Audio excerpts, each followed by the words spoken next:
anggota Polri yang melakukan pelanggaran meninggalkan tugas lebih daripada 30 hari berturut-turut. Baik.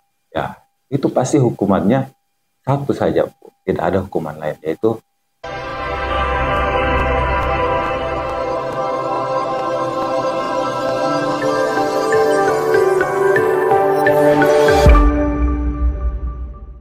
Assalamualaikum warahmatullahi wabarakatuh. Selamat pagi, salam presisi. salam presisi. Hai Sobat Humas, saya Abdip Kamus Dalifa Esa kembali lagi berjumpa kembali di podcast Presisi Polda Sulawesi Tengah. Di podcast kali ini kita akan membahas satu topik yang menarik dan juga edukatif tentunya. Topik kita kali ini adalah peran penting bidang hukum dalam perumusan peraturan dan kebijakan Polri. Di podcast kali ini Sobat Humas telah hadir narasumber yang luar biasa. Beliau adalah Bapak AKP Dr. Hamka Muhammad SHMH. Selamat pagi Bapak. Pagi Ibu Musdalifah. Terima kasih Bapak telah hadir di podcast kita kali ini. Mungkin bisa diceritakan Pak, sejak kapan Bapak berdinas di kepolisian dan riwayat tugas sejak menjadi anggota Polri. Silakan Terima Pak. kasih Ibu Musdalifah. Jadi sebelumnya saya berkenalan dulu. Nama saya AKP Dr. Hamka Muhammad SHMH. Jabatan saya yaitu PS Korban Hatkum Subdit Bankum Bitkum Polda Sulteng. Kemudian saya sudah bertugas di Dinas Kepolisian sudah mencapai 25 tahun. Jadi dari pangkat Bribda tahun 1999 saya bertugas di Ditsabara Polda Sulteng. Kemudian pada pangkat Bribka saya mengikuti tes perwira dan penempatan pertama juga pun di Ditsabara di Bitkum Polda Sulteng. Kemudian pada tahun 2014 sampai 2015 saya dimutasikan sebagai Kapolsek Pinombo. Kemudian 2015 sampai 2016 saya dari Polsek Pinombo saya dimutasikan di Ditsabara Polda Sulteng. Kemudian pada tahun 2016 sampai 2024 saya bertugas di Bitkum Bidang Hukum Polda Sulteng. Oh, baik Bapak, sudah cukup lama ya Pak berdinas di bidang hukum Polda Sulawesi Tengah. Karena Bapak nih sudah lama bertugas di bidang hukum Polda Sulawesi Tengah, mungkin boleh dijelaskan Pak secara singkat fungsi dan peran utama bidang hukum Polda Sulawesi Tengah. Silakan Pak. Baik, terima kasih Bu Musdalifah. Jadi fungsi dan tugas utama Bitkum Bidang Hukum Polda Sulteng yaitu berdasarkan pasal 2 Perkap nomor 2 tahun 2017 bahwa peran utama daripada Bitkum yaitu sebagai bantuan hukum meliputi konsultasi hukum, nasihat hukum, memberikan saran dan pendapat hukum, advokasi, dan pendampingan. Bagaimana syarat-syarat seseorang yang akan kita lakukan pendampingan atau bantuan hukum, yaitu pertama dari institusi Polri, kemudian anggota Polri, kemudian anggota Polri juga dengan keluarganya, kemudian anggota Polri yang sudah masuk masa pensiun, kemudian anggota PNS Polri, kemudian anggota PNS Polri yang sudah masuk juga masa pensiun. Baik Bapak. Kemudian syarat-syarat untuk melakukan pendampingan bagi anggota Polri atau institusi Polri yaitu harus melaporkan kepada Kepala Kepolisian Daerah Sulawesi Tengah atau meminta permohonan bantuan hukum kepada Bapak Kabitkum Polda Sulteng. Kemudian apabila ada disposisi dari Bapak Kabitkum Polda Sulteng atau disposisi Bapak Kapolda, maka kami dari Bitkum Polda Sulteng akan melakukan pendampingan kepada anggota tersebut. Untuk itu Bapak, bagaimana bidang hukum Polda Sulawesi Tengah berkontribusi dalam mewujudkan Polri yang presisi Bapak? Yang pertama, bagi anggota Polri yang melakukan pelanggaran kode etik maupun disiplin setelah mengajukan permohonan bantuan hukum kepada Bapak Kapolda Sulteng atau Bapak Kabitkum Polda Sulteng setelah mendapat disposisi dari kami, mendapat disposisi kami untuk melakukan pendampingan, maka anggota Polri tersebut kami menyarankan untuk membuat surat kuasa dan ditangani oleh pemohon pemberi kuasa dan kami sebagai penerima kuasa. Kemudian kami melakukan pendampingan dari pemeriksaan tingkat propam. Kemudian setelah itu kami melakukan pendampingan pada sidang pemeriksaan kode etik maupun pun disiplin. Kami menghadirkan saksi-saksi, kemudian kami melakukan eksepsi atau pembelaan. Setelah putus ingkrah, apabila yang bersangkutan diputus PTDH dan mengajukan banding, maka tugas kami daripada Bitkom Polda Sulteng membuat memori banding atas saran dan masukan daripada terduga pelaku. Kemudian untuk pelanggaran pidana, kami pun juga melakukan pendampingan seperti sebagaimana selayaknya dengan melakukan pendampingan pada kode etik, yaitu setelah surat administrasi lengkap, kami melakukan pendampingan pada saat penyelidikan, kemudian penyidikan, setelah perkara tersangka P21 daripada penyidik, maka kami melakukan pembelaan di persidangan. Kami menunjukkan saksi-saksi yang meringankan atau ajar, kemudian setelah ingkrah, putus, apabila yang bersangkutan ingin mengajukan banding atau mengajukan kasasi, kami akan membuatkan memori banding atau memori kasasi sehingga ingkrah. Kemudian pada saat yang bersangkutan masuk pada perkara kode etik setelah ingkrah di pengadilan, maka kami pun melakukan pembelaan di tingkat sidang kode etik sampai putus seperti bagaimana yang kami ajukan pada saat persidangan di kode etik. Begitu, Bu. Baik, Bapak. Banyak juga ya, Pak, kontribusinya untuk mewujudkan Polri yang presisi ini. Untuk itu, Bapak, begitu banyak kan, Pak, yang sudah dilakukan oleh bidang hukum sendiri. Apa saja sih, Pak, tantangan yang dihadapi oleh bidang hukum Polda Sulawesi Tengah dalam menjalankan tugasnya? Kami dari bidang hukum Polda Sulteng, yang pertama pada saat menangani anggota Polri yang melakukan pelanggaran pidana. Contohnya bagi anggota Polri yang melakukan pelanggaran tindak pidana narkoba, walaupun itu merupakan atensi dari pimpinan harus ditindak tegas, maka tugas dan pokok kami sebagai anggota Bitkom wajib untuk melakukan pembelaan. Dari tingkat pemeriksaan, pendampingan dari tingkat pemeriksaan, penyidikan, hingga putus kepada yang bersangkutan ingkrah di persidangan. Kemudian setelah itu masuk pada sidang pengadilan kode etik. Jadi sidang pengadilan kode etik, kami pun melakukan pendampingan kepada yang bersangkutan dengan melakukan eksepsi pembelaan hingga terakhir apabila yang bersangkutan putus, yang bersangkutan ingin mengajukan banding, kami akan buat memori bagi yang bersangkutan. Baik, Bapak. Untuk itu, Bapak, dalam menjalankan tugas tadi itu, Pak, bagaimana bidang hukum Polda Sulawesi Tengah memastikan bahwa transparansi dan akuntabilitas dalam menjalankan tugasnya dalam pelaksanaan seperti pemeriksaan tadi, Bapak? Baik. Silakan. Kami melakukan transparansi pada bagi anggota yang melakukan pelanggaran. Jadi setelah yang bersangkutan mengajukan permohonan bantuan hukum, kami sampaikan bahwa yang bersangkutan sudah diberikan rekomendasi disposisi untuk kami melakukan pendampingan kepada yang bersangkutan. Jadi pada saat itu kami sampaikan untuk membuat surat kuasa dan kami menandatangani. Kami melakukan pendampingan pemeriksaan pada tingkat persidangan. Contohnya kalau kode etik kami melakukan pendampingan persidangan pemeriksaan.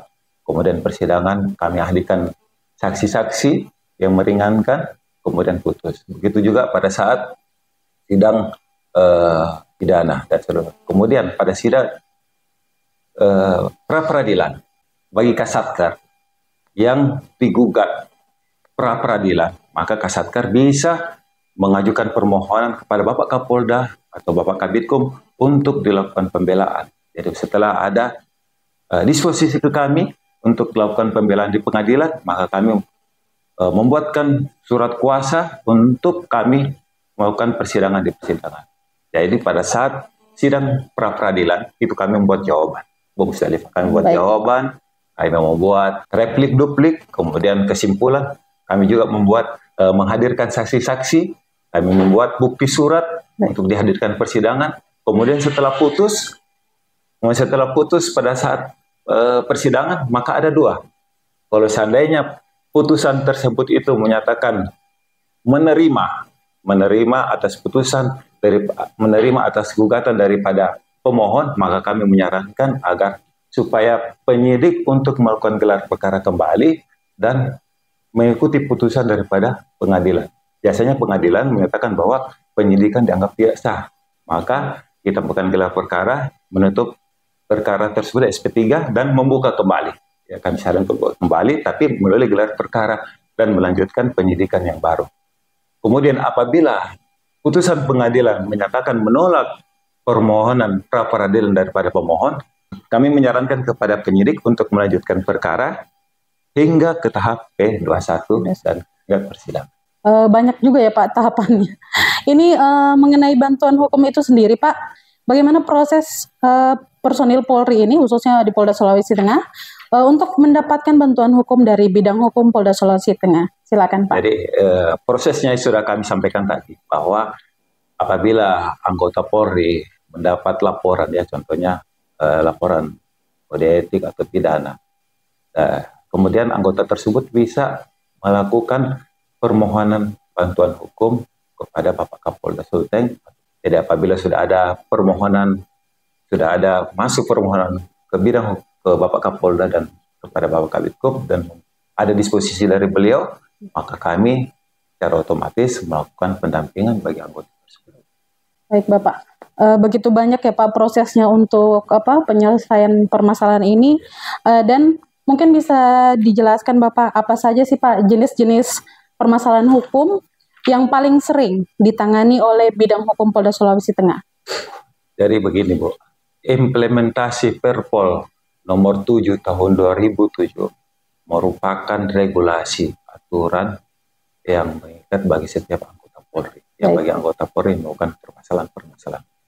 Jadi dalam Perpol nomor 7 itu, Perpol nomor 7 tahun 2022, di dalamnya sudah mencangkup semua permasalahan-permasalahan hukum yang dilakukan oleh anggota Polri. Contohnya, anggota Polri yang melakukan pelanggaran meninggalkan tugas lebih daripada 30 hari berturut-turut. Ya, itu pasti hukumannya satu saja, Bu. Tidak ada hukuman lain, yaitu putusannya pemberhentian tidak dengan hormat dari Dinas Kepolisian. Kemudian ada pelanggaran pidana narkoba yang kami sudah sampaikan tadi, itu merupakan atensi dari pimpinan yang harus ditindak tegas. Kemudian juga ada penganiayaan bagi anggota Polri dan sebagainya sama anggota Polri, itu pun tetap harus kami dampingi hingga ingkrah putusan pada persidangan pengadilan maupun persidangan di kode etik profesi Polri. Baik Bapak, ini ada yang menarik nih Pak. Tadi Bapak sebutkan selama 30 hari ya Pak tidak masuk kantor ya.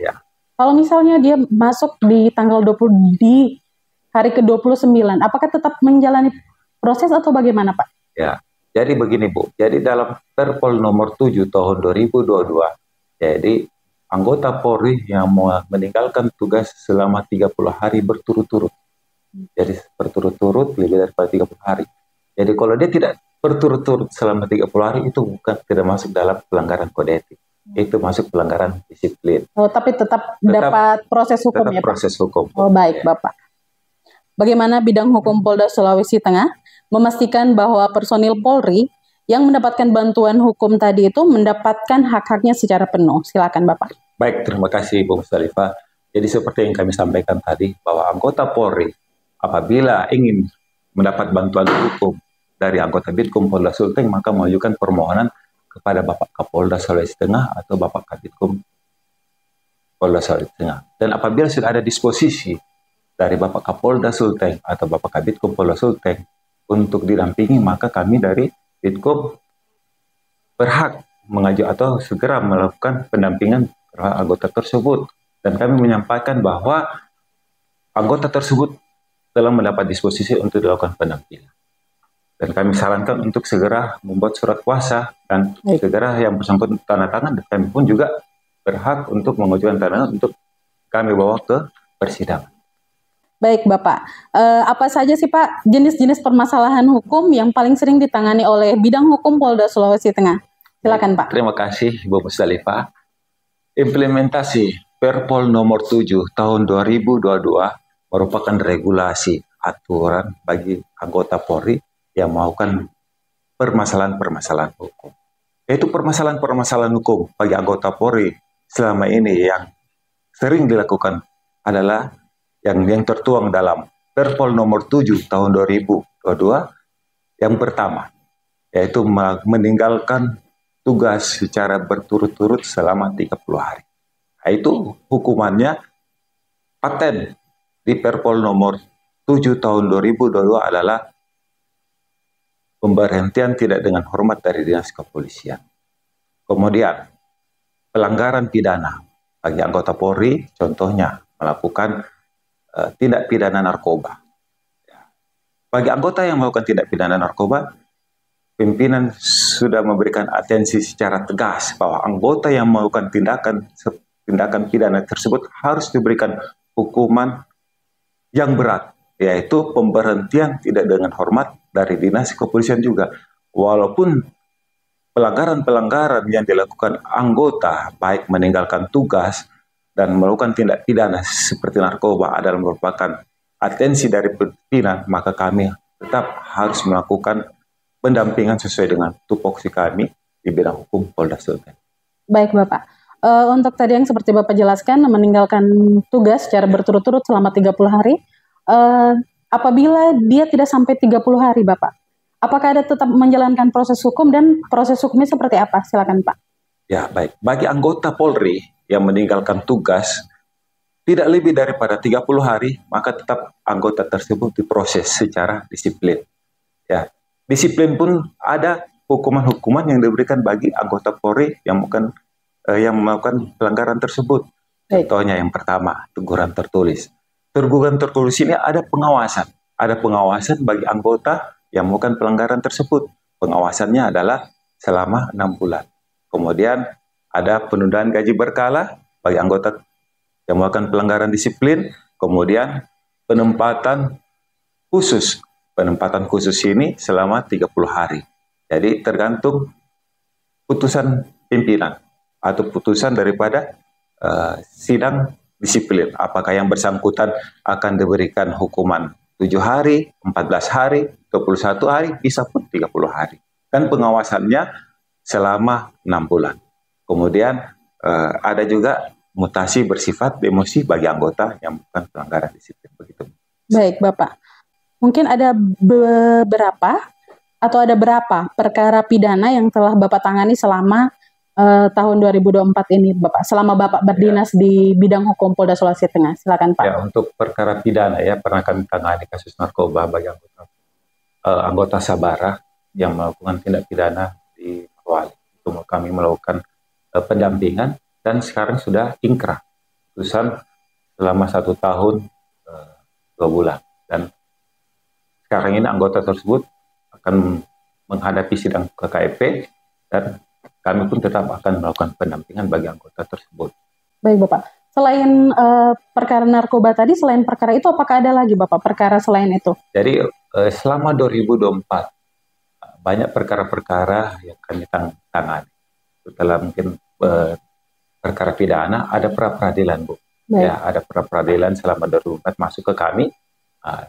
Mungkin sekitar 4 perkara yang sudah kami tangani. Yang kami tangani perkara pra-peradilan Krimsus, dan alhamdulillah kami bisa memenangkan perkara tersebut, dan kami menyarankan kepada penyidik untuk melanjutkan perkara tersebut karena putusan dari pengadilan menyarankan ke penyidik ini untuk segera dilimpahkan perkaranya ke pengadilan. Mungkin ada lagi Pak selain yang 2 tadi itu, selain pra-peradilan dan juga kasus narkoba, apakah selain itu ada lagi Pak? Ada juga perkara KKP Bu yang kami tangani, ya perkara mungkin dari kasus narkoba yang sudah ingkrah, kemudian ya jadi kita tangani, kita dihadapkan ke 2 persidangan Bu, yaitu persidangan pidana umum. Setelah ingkrah pidana umum maka dialihkan ke perkara pelanggaran kode etik. Kemudian setelah disidangkan, ya kami sudah mendapat putusan bahwa yang bersangkutan untuk perkara narkoba merupakan atensi pimpinan dan harus ditindak tegas, dan mendapat putusan pemberhentian tidak hormat dari Dinas Kepolisian Negara Republik Indonesia. Baik Bapak. Berarti dari beberapa kasus tadi, apakah pernah ada Pak yang sampai PTDH Pak untuk tahun 2024 ini? Untuk yang kami tangani, sudah beberapa anggota yang disidang PTDH, ya putusan PTDH untuk kasus narkoba, dan beliau juga mengajukan banding Bu. Mereka ajukan banding. Setelah ajukan banding, karena ini merupakan atensi dan tidak bisa ditolerir bagi siapapun, maka anggota tersebut tetap mendapat putusan PTDH. Pertanyaan terakhir nih Pak, sebelum kita menutup podcast kita kali ini, apa sih pesan dan harapan Bapak untuk bidang hukum Polda Sulawesi Tengah di masa depan atau masa yang akan datang? Silakan Pak. Baik, terima kasih Ibu Musdalifah. Dalam rangka menyambut Hari Ulang Tahun Bayangkara ke-78 tahun 2024, bidang hukum Polda Sulawesi Tengah harus bekerja dengan baik, harus bekerja dengan profesional dalam menjalankan tugas pokok sehari-hari dan merupakan harapan pimpinan. Dengan berusaha bekerja dengan baik dan berusaha bekerja dengan profesional merupakan arahan dari Bapak Kapolri untuk menjadi Polri yang presisi. Baik Bapak, terima kasih. Begitu banyak sudah pengetahuan dan juga edukasi yang Bapak berikan bagi Sobat Humas di rumah maupun dimanapun berada. Baiklah Pak, terima kasih Bapak AKP Dr. Hamka Muhammad SHMH telah hadir di podcast Presisi Polda Sulawesi Tengah dan sudah memberikan banyak pengetahuan tentang peran penting bidang hukum dalam perumusan peraturan kebijakan Polri. Demikian Sobat Humas, podcast kita kali ini bersama AKP Dr. Hamka Muhammad SHMH. Saya Bribka Musdalifah dan kru yang bertugas pamit undur diri. Jangan lupa like dan subscribe podcast Presisi Polda Sulawesi Tengah. Sampai berjumpa lagi di podcast selanjutnya. Wassalamualaikum warahmatullahi wabarakatuh. Selamat pagi, salam presisi. Salam presisi.